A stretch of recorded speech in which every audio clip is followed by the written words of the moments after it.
Ghost Wolf, Thunder Mountain. I had the story from the lips of the man who concerned most. Therefore, I am confident in relating it. This was in the Sangres County, when New Mexico was many legends younger than it is now.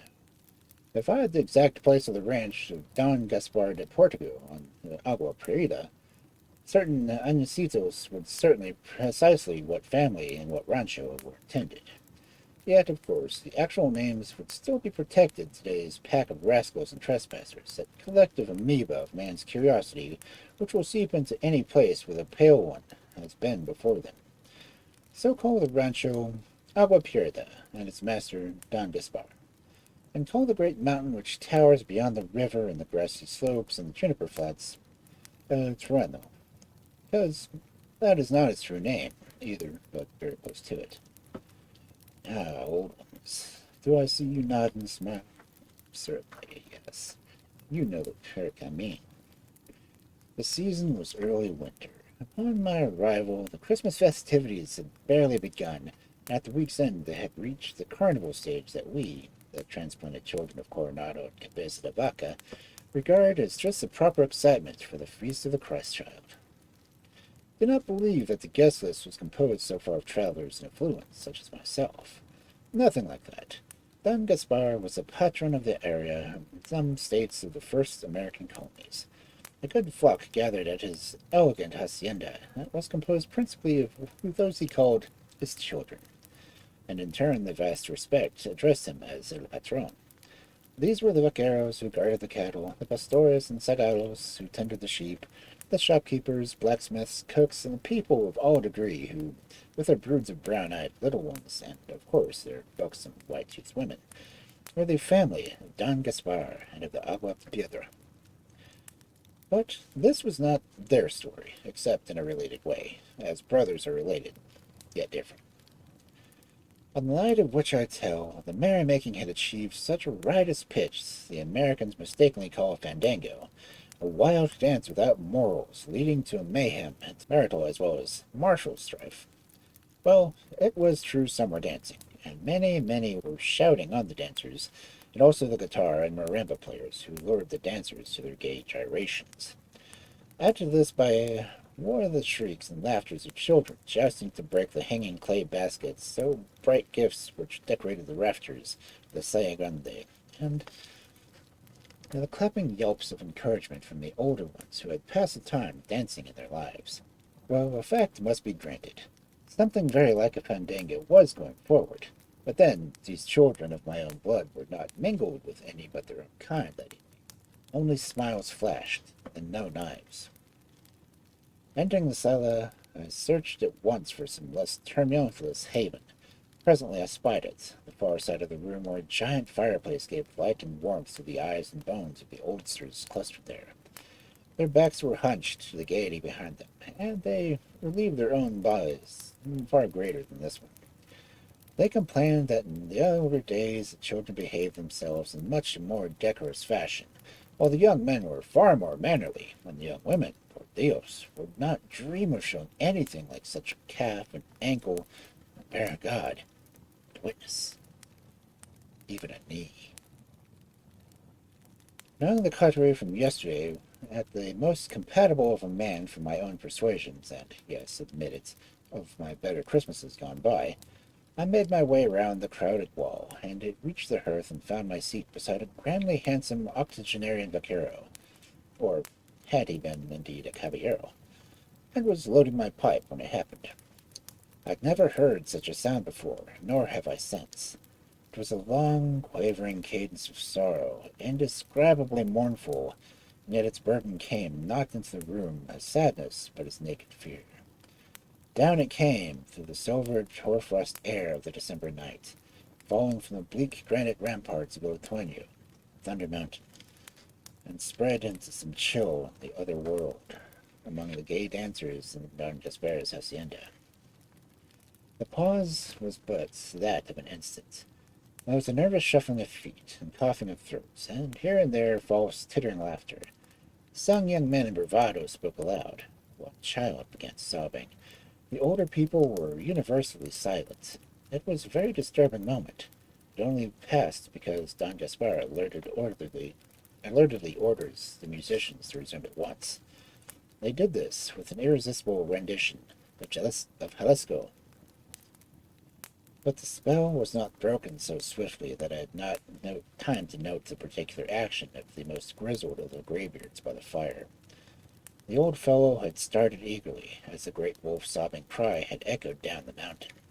He had remained in a tense attitude for listening, long after the final eerie note that quavered away in the distance, and long after it had been in the now returned rhythms of the marimba players. You have guessed already that the old fellow was one that I had been attracted to. He was the noble face and white locks to the shoulder. Beside him I had made my seat. Presently I addressed him softly. "Wolf calls you, senor. What does it say?" He looked sharply at me. He was certainly startled, but I also detected what might have been gratitude in the old eyes. "You jest, senor. Do not ridicule me." "But of course not. I sympathize. I am in accord. I would hear what you have to say to tell me. I would hear what you may have to tell me." He nodded and returned to what I thought was his endless gazing into the embers of the fire, but I had not lost him, nor he his memories. "I was young once," he said, "even as they who click the heel and stamp the boot where there is music sounds. Rich I was in land and sheep and cattle. For wife I had one of great beauty and God-given graces. The good Christ had seen fit, as well, to bless us with a beautiful son. The sea-hole belonged our total lives. It was a light which lit the pathways of our existence. Do you understand?" "But of course," I bowed. "Please continue." "Almost daily was his son my company, from the first birthday onward. Always he guarded the extreme caution lest harm befall him. You see, it had befallen that in his birth some damage was done. My wife could bear no other child. Thus in the boy we dwelled a degree not healthy. Eventually such bondage as we forced upon the little boy had become unbearable to him. He longed just once to wander forth without the guard of the vaqueros which followed me, as I followed him. 'Please, Padre,' he would beg of me, 'por favor, only this one time allow me to see the land by myself. There's something out there which seems to call to me, and I want to go and find out what it is.'" The old man paused, shaking his silvered head. "You will recognize this as strange talk coming from a little boy of only a few summers' age, but I was not old and wise then, and I answered the lad impetuously, and without good reason told him no. The springtime softened into summer, and those brief golden days of August came and went, like heat lightning, and like our youth, splendid and exciting, yet also strangely muffled, oh, so very swift and soon gone. And after that came the autumn, and the red leaves and yellow on the slopes and in the river bottoms. Soon the first fall of snow lay on the shoulders of El Terreno, mantling these palisades to the first flats and benches of the valleys. One day toward fall, and in the evening, my little son was not to be found. It was full of starlight when we discovered upon one of the highest flats amid the juniper and greasewoods his small tracks, dim and lonely, leading off through the thin snowfile up the north slope of El Terreno.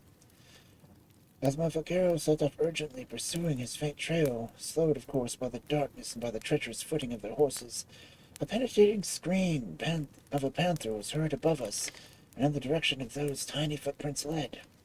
And more, even as my men and I exchanged fearful glances at this first dread sound, it was overlaid by a second cry, far more compelling than that of the panther. It was El Grito del Lobo, the marrow-freezing hunger cry of the great gray timber wolf. Esteban Chavez, my mayordomo, looked at me. "El Lobo ama," he said. "I'm afraid. I think he calls us." "Lead on, Esteban," I replied. He gave me a sorrowing glance, and then the men did the same, but they put spurs to mounts and went up the icy slope because they loved me and my small son.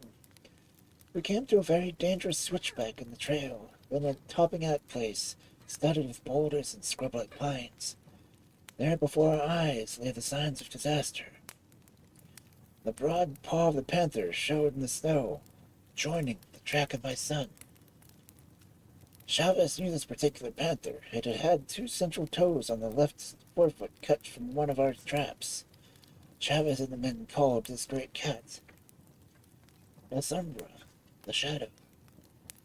The story told by the Campos of our sheep and cattle herdsmen was this animal was a female bigger than any male, and more, that she was not pure mountain blood, such as the panthers we knew and called pumas.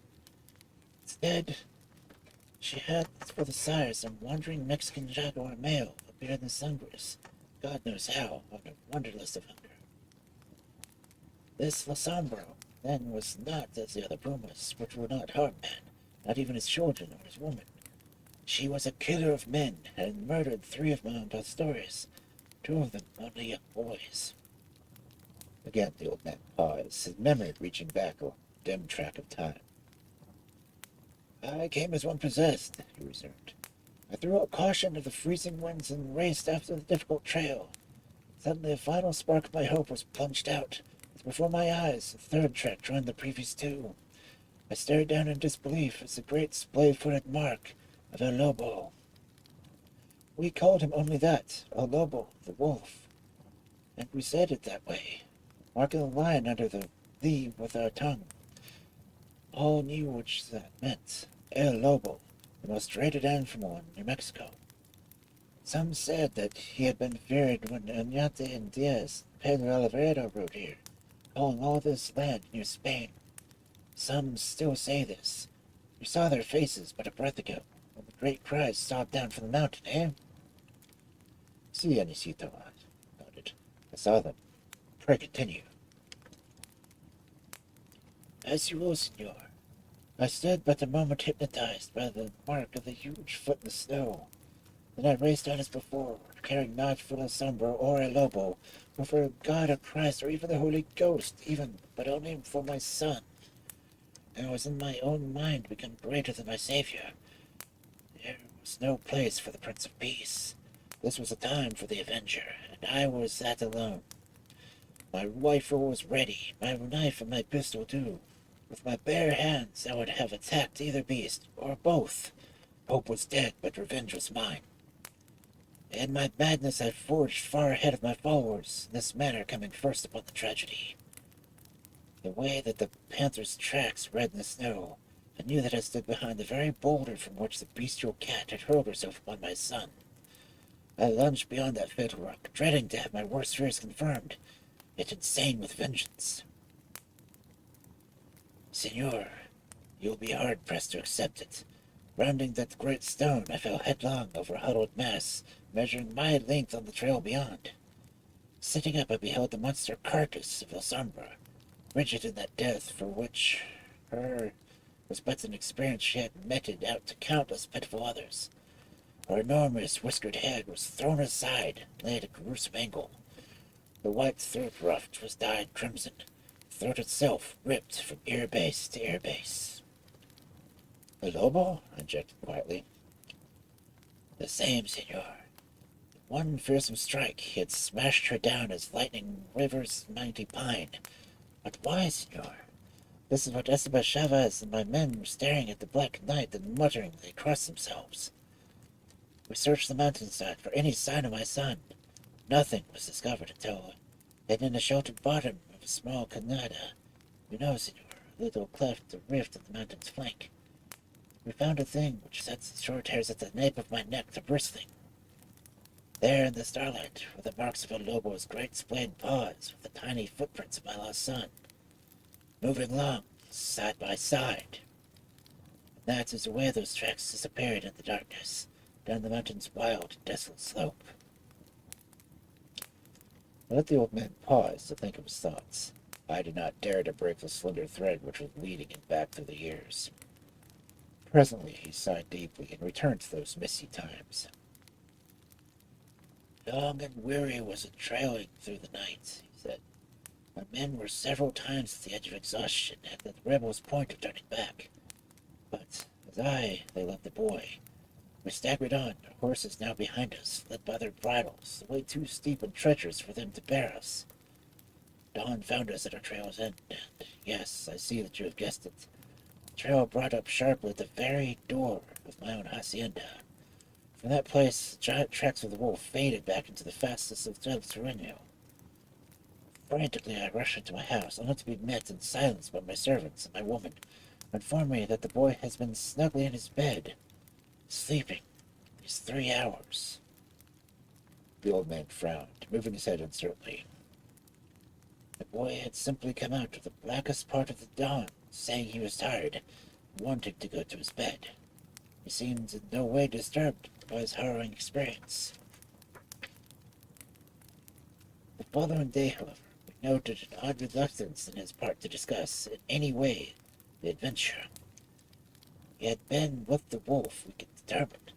He made several references to the big gray dog, and we found upon his garments a great quantity of the black-tipped, silver-guard hairs of the timber wolf. Indeed, it was as though the great brute and my son had lain down together to rest upon the trail at some points during the remarkable journey.